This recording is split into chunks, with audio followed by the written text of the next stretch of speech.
Halo teman-teman calon pendidik hebat, pernah kepikiran nggak sih gimana caranya bikin kelas IPA kita tuh seru dan relevan buat anak-anak zaman sekarang yang udah akrab banget sama dunia digital? Nah, itu dia yang bakal kita kulik bareng hari ini. Gimana caranya menumbuhkan keterampilan sains buat masa depan mereka? Coba deh kita jujur sama diri sendiri. Apa pelajaran IPA itu cuma soal ngafalin konsep, rumus, dan fakta-fakta aja? Kalau cuma gitu, masih nyambung nggak sih sama zaman sekarang? Jawabannya ya, jelas udah nggak relevan lagi. Dunia tuh butuhnya para pemecah masalah, bukan sekedar mesin penghafal. Oke, biar kebayang, dalam beberapa menit ke depan kita bakal bahas semuanya secara runut. Kita mulai dari kenapa ini penting banget, terus lanjut ke apa aja sih keterampilannya, dan yang paling seru, gimana cara kita praktikin ini di kelas. Yuk, langsung mulai! Sip, kita masuk ke bagian pertama. Gini deh, kita akan hidup di era di mana semua informasi tinggal klik ya kan? Tapi di sisi lain, tantangan global juga makin rumit. Nah, kondisi ini mau nggak mau maksa kita buat mengubah cara kita mengajar secara mendasar, terutama ya di pelajaran IPA. Makanya muncullah istilah keterampilan abad ke-21. Tapi ini bukan sekedar istilah keren di dunia pendidikan loh.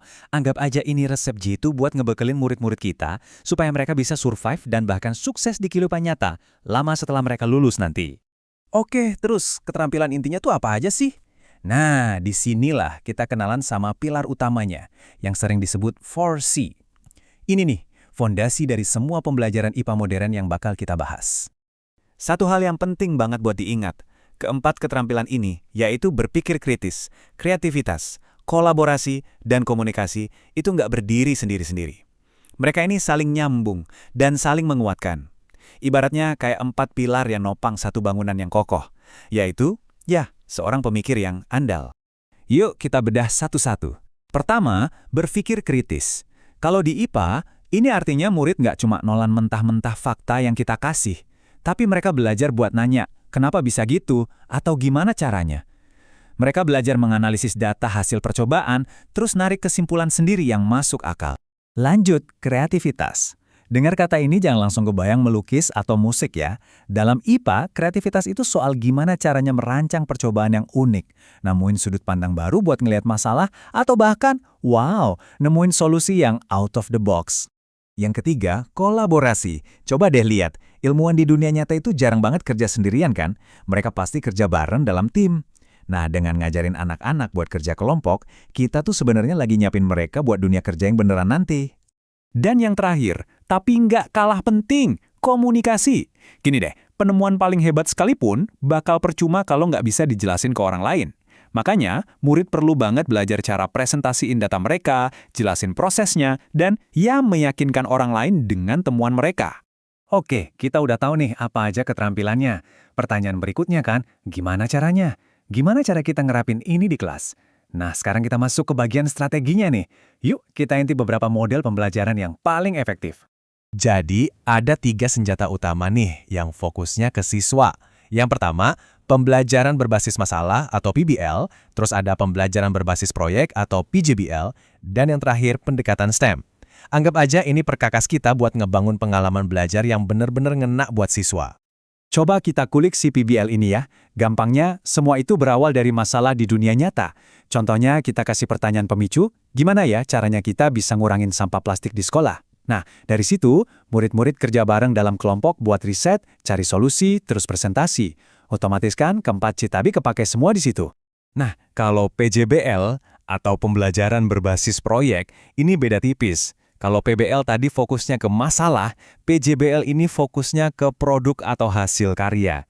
Bayangin aja, murid kita nggak cuma ngomongin soal air bersih, tapi mereka beneran ngerancang dan bikin filter air sederhana. Justru di proses bikinnya itulah intisari belajarnya. Terakhir, pendekatan STEM. Penting nih, STEM itu bukan cuma gabungan 4 pelajaran, sains, teknologi, teknik, dan matematika. Bukan. Tapi ini lebih ke cara pandang, sebuah kerangka kerja buat ngelihat gimana keempat bidang itu saling terkait buat mecahin masalah-masalah yang rumit. Oke, semua model pembelajaran yang keren tadi itu punya satu syarat mutlak. Apa itu? Peran kita sebagai guru harus berubah. Udah nggak zaman lagi kita jadi satu-satunya sumber ilmu di depan kelas. Ini pergeseran yang fundamental banget. Dari yang tadinya kita ceramah di depan kelas, sekarang kita jadi pembimbing yang jalan di samping murid-murid kita. Tugas kita itu memandu bukan menyuapi. Biarkan mereka nemuin jawabannya sendiri.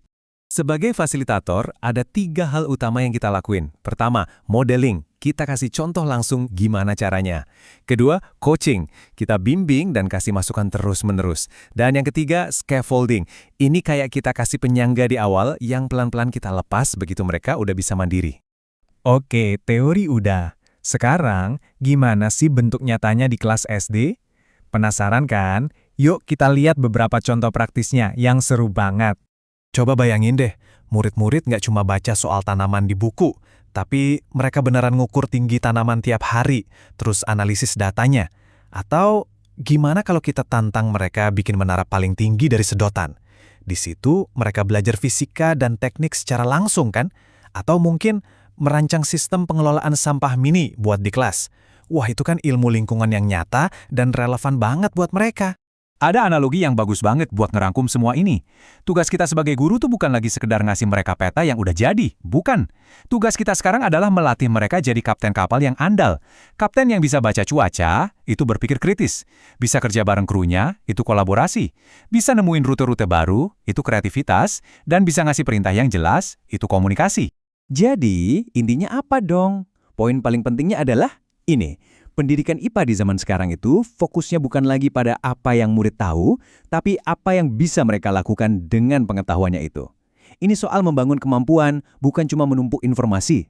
Dan pada akhirnya teman-teman, setiap percobaan kecil, setiap proyek, setiap diskusi yang kita fasilitasi di kelas IPA hari ini, itu semua adalah sebuah investasi. Investasi buat membekali murid-murid kita dengan keterampilan hidup yang akan mereka pakai seumur hidup mereka. Keren kan?